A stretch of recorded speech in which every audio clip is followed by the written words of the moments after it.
So let's talk about flow, right?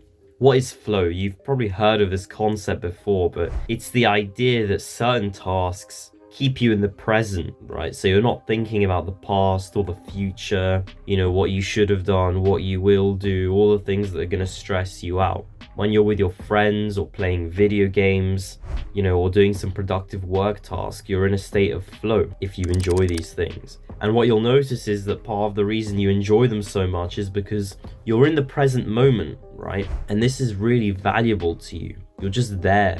And so my question to you now is, imagine if there was an activity that put you in a state of flow continuously, right? So it wouldn't depend on what you were doing, whether you were with your friends or whether you were playing a video game. Just imagine that there was something that you could just turn on like a switch and be in a state of flow. And so this obviously sounds appealing to us, right? We think, what is this thing? Share it with us.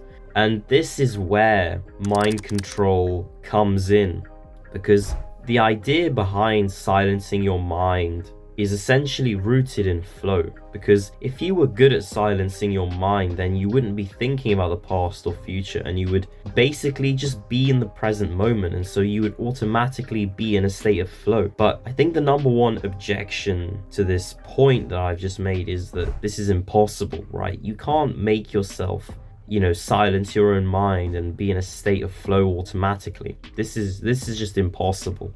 And I get why, we would think this is impossible, because when I started trying to do this, I was awful at controlling my mind. I couldn't really silence it properly, and even now, I still struggle to an extent. But the reality is that it's just another muscle, right? It's another skill that you need to develop.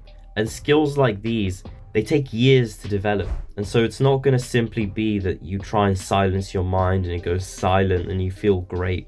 This might be the end product after years, right? After years of doing this. But for now, the only way out of this is to just train this muscle, right? This muscle of silencing your own mind, so that you become good at doing it, and so that you can enter that flow state in a rather continuous fashion, which is the promise that I've essentially made to you, and the dream that I've given with this idea of mind control to people.